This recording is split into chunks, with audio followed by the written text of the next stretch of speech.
Hi, welcome back. It's time for Beatitude 2. Blessed are those who mourn, for they will be comforted. You know that we're starting to use musical examples to look at the Beatitudes and use the Beatitudes as our framework in this course. And so today we're going to talk about mourning. And mourning, grief, sorrow, that's all part of the human experience. And this scripture is comforting because there's a promise that those who mourn are going to be comforted.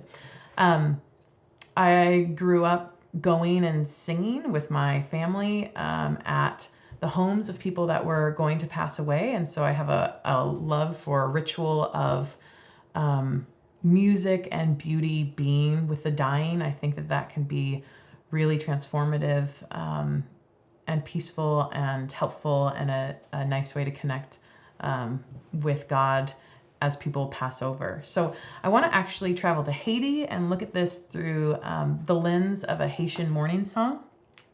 The song you're going to listen to today is a song in Haiti where a man tells his friends, it's time, it's my time, my body is shutting down, there's nothing left that can be done for my body, there's no healing left that can happen, please go and tell the others. And so I can imagine person going and grabbing the next person. Oh, someone said it's time. My body is shutting down. It's time to be with this person at the end. And they gather members of their family and their friends and community to surround the man that's dying and are singing together collectively and calling upon the spirits for comfort.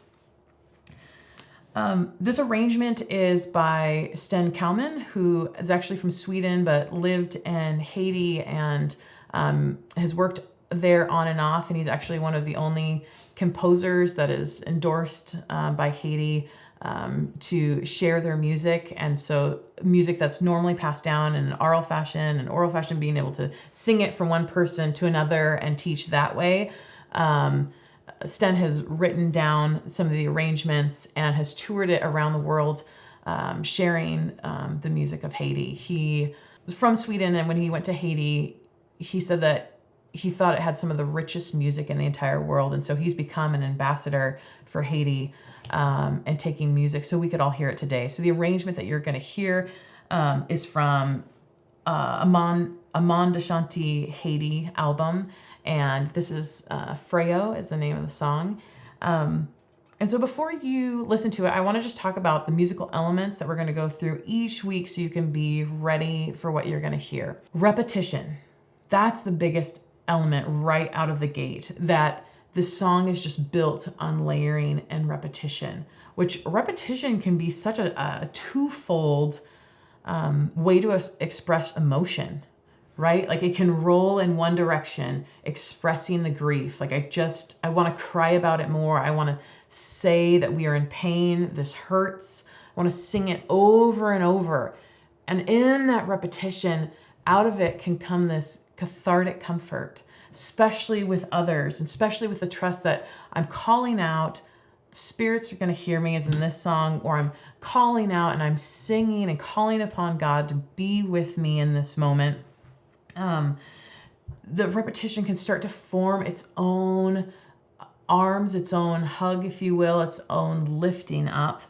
So starting with our thrims, timbre, what you're going to hear is voices. This is a choral arrangement. You're going to hear singing. There's also some percussion. This can be done with 4 singers. There's soprano, alto, tenor, bass, just one on a part, or you can keep adding and keep layering until as many people are going to come and join.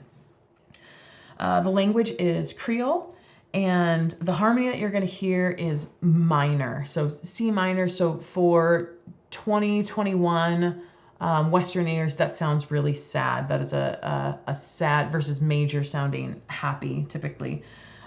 Repeated chord progressions. You're going to hear the same thing over and over, starting with the bass line, and then just layered a little bit more at a time. The rhythm's simple. The note values aren't complicated. Again, there's more repeated patterns. There's some syncopation.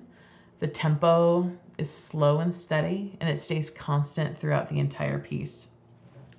The melody is diatonic, meaning it just stays within the key. There's not a lot of chromaticism or alternate notes that sound different. It outlines the triads a lot.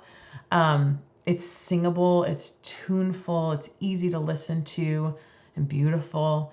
And then all the other voices kind of do their own thing, riffing off that melody. So people can improvise. The melody in general stays with the soprano, which is the top voice. And then the overall layout of the piece is kind of a large ABA. If you're looking at me, does that mean I need to go ABA this way, left to right? Either way, there are two A sections that bookend the piece, meaning they have the same material. So you could even think of it as like a chorus, verse, chorus with the two choruses that match. Again, you'll have this polyphony, meaning people kind of singing their own thing at different times, one voice. And then in the B section, with the exception of the bass singers keep doing their repeated motive, but everyone else kind of joins together. And when they sing together at the same time, rhythmically, that adds a stronger feel to everyone. They do that at B. And then again, at the very end of the piece, there's a tiny little tag where everyone adds in. And then the other elements to think about is just that the dynamics, the getting louder or softer, this is a slow build, a slow burn, just getting a little bit louder, more and more to the end. And I think of that as the collective spirit, the collecting, calling upon for comfort, the collective body of people with this man at the end of his life. The texture is going to be just as thick or as thin as many people show up to sing in that moment. This recording has one on a part, but even with just one singer on a part, you can feel the intensity with which they gather and continue to sing. I want you to listen to it and come right back. What did you think? Isn't it beautiful? I would love that music. I would love any music singing at the end of my life. And it makes me think about comfort and mourning. And mourning and sadness doesn't always have to just be about death or passing. In this particular song it was, but also what about just broken relationships with families or friends, or what about dreams or goals that you have for yourself that you don't get to follow through on? That can be a time of mourning or sadness. So what songs bring you comfort? What music brings you comfort? Do you play or listen to anyone in particular? Is it a particular band or solo artist, or is it a sound?